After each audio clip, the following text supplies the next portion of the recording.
Hola, Dios te bendiga. Te saluda el pastor Benjamín Martínez.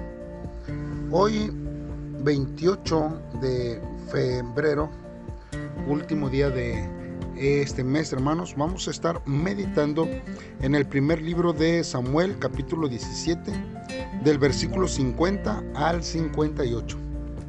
Como título, este devocional lleva La victoria de Israel. Te invito a que pauses este audio y que hagas una oración a Dios para que Él sea el que hable en este día a través de su palabra a tu vida, a tu corazón, y que podamos nosotros aprender y escuchar la voz de Dios cada día en nuestra vida. Si ya lo has hecho así, pues entonces vamos a escuchar lo que la palabra de Dios dice en este día. La palabra de Dios dice así: enseguida corrió David y se paró sobre Goliat y le quitó su espada y de un solo golpe le cortó la cabeza. Así fue como, sin tener una espada, David venció al filisteo. Lo mató con solo una honda y una piedra. Cuando los filisteos vieron muerto a su poderoso guerrero, salieron corriendo. Pero los hombres de Israel y de Judá, lanzando un grito de batalla, los persiguieron hasta la entrada de Gad y de Ecrón. Todo el camino que lleva a Gad y a Ecrón, y que se conoce con el nombre de Saraim, quedó cubierto de filisteos muertos. Luego de perseguir a los filisteos, los israelitas regresaron al campamento filisteo y se apoderaron de todas sus pertenencias. David, por su parte, llevó a Jerusalén la cabeza del filisteo y se quedó con sus armas. Mientras David peleaba con Goliat, Saúl le preguntó a Abner, que era el jefe de su ejército: ¿quién es ese joven? ¿Quién es su padre? Y Abner le contestó: le juro a su majestad que no lo sé. Entonces el rey le dijo: pues averígualo. Luego de que David mató al filisteo, Abner lo llevó a la presencia de Saúl. David llevaba en la mano la cabeza del filisteo y Saúl le preguntó: ¿quién es tu padre?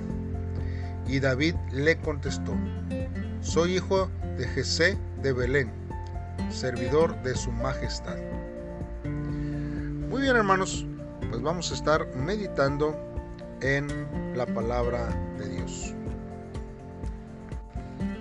Vemos aquí, hermanos, en estos versos de la Biblia, que a pesar, hermanos, de que David había tocado muchas veces el arpa frente a Saúl, hay una pregunta, hermanos, que Saúl le hace a Abner, y parece mostrar, hermanos, que no conocía a David muy bien. Tal vez, como se había pensado que David se casaría con la hija de Saúl, sí tenía éxito, Saúl quería conocer más acerca de su familia. O posiblemente, hermanos, la inestable condición mental que Saúl tenía pudo haber impedido, hermanos, que reconociera a David y pudiera desconocerlo. Y esto, hermanos, nos lleva a ver y a meditar quién es David. Y yo creo que cuando nosotros pensamos en David, pensamos que en un pastor, en un poeta, en un matador de gigantes, en un rey, en un antepasado de Jesús. En resumen, hermanos, uno de los hombres más grandes del Antiguo Testamento. Pero junto, hermanos, con esta lista está otra, porque también David fue un traidor, un mentiroso, un adúltero, un asesino. Ciertamente, hermanos, la primera lista de las cualidades que quizás todos queremos tener, y es la que quisiéramos que todos hablen acerca de nosotros, de todo lo bueno. Pero la segunda, hermanos, la que quizás todos podemos llegar a tener, o alguna de estas, nosotros la tenemos, porque nuestra vida aún, hermanos, está dentro de este tiempo y pudiéramos ser catalogados con uno de estos pronombres que no son tan buenos. Sin embargo, hermanos, nosotros vemos aquí que se le recuerda y respeta a David por los sentimientos que él tenía hacia Dios. Al saber, hermanos, que nos parecemos más a David en sus errores que en sus grandezas, hermanos, debemos de tener la curiosidad de descubrir qué fue lo que hizo que Dios se refiriera a David como un hombre conforme al corazón de Dios. David, hermanos, más que nada tenía una fe inalterable en la naturaleza fiel y misericordiosa de Dios. Fue un hombre, hermanos, que vivió con gran placer, pero también pecó muchas veces. Pero era rápido para confesar sus pecados. Sus confesiones, hermanos, provenían del corazón y su arrepentimiento era genuino. David, hermanos, nunca tomó a la ligera el perdón, hermanos, aun cuando tuvo que sufrir las consecuencias de sus pecados. Nosotros, hermanos, siempre tenemos la tendencia de querer invertir estas dos cosas. Muy a menudo, hermanos, preferiríamos evitar las consecuencias a enfrentarlas y experimentar el perdón. Mejor preferimos evadirlas. Y esa es la gran diferencia que hay, hermanos, entre David y nosotros.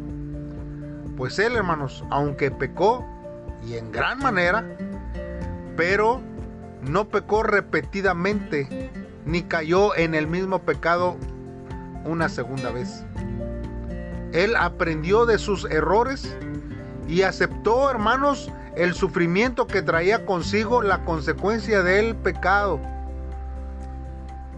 Por lo general, hermanos, parece que no aprendemos de nuestros errores y de las consecuencias que resultan de los mismos. ¿Qué cambios, hermanos, necesita hacer usted y yo, hermanos, para que Dios encuentre esa clase de obediencia en nuestra vida?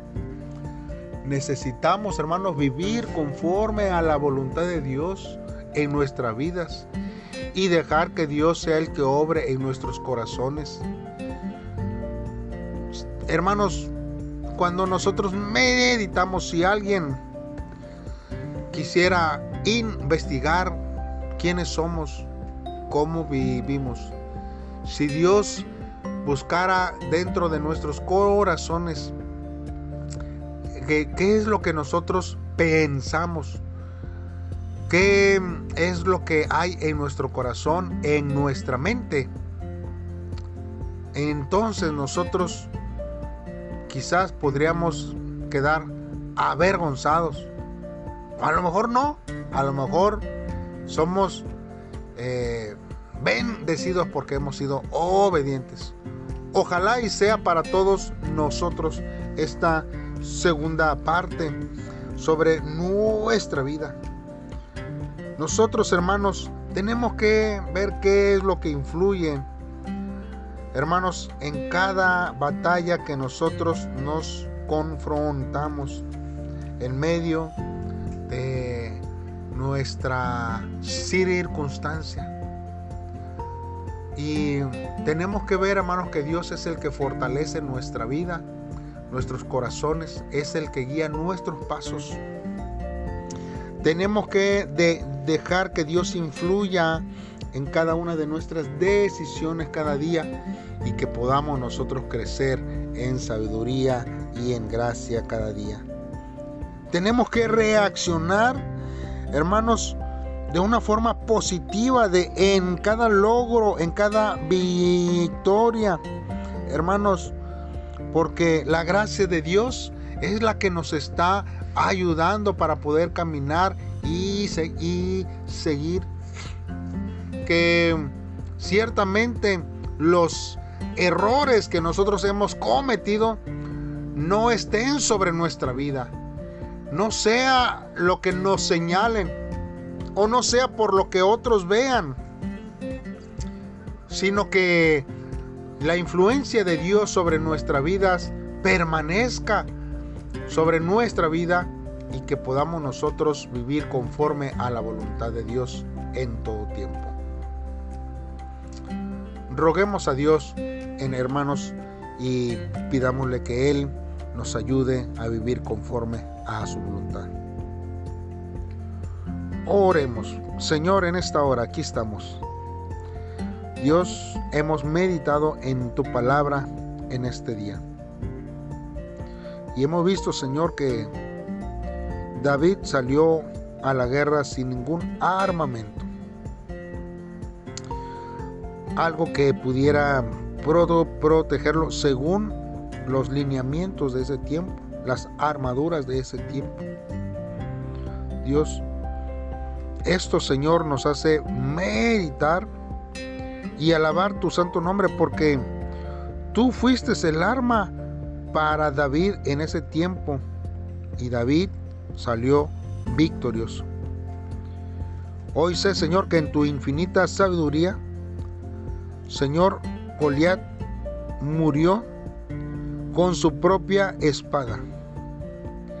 Y aunque no tenga nada, Señor, en mis manos, no temeré, Señor, ni me desesperaré, pues mi esperanza está en ti.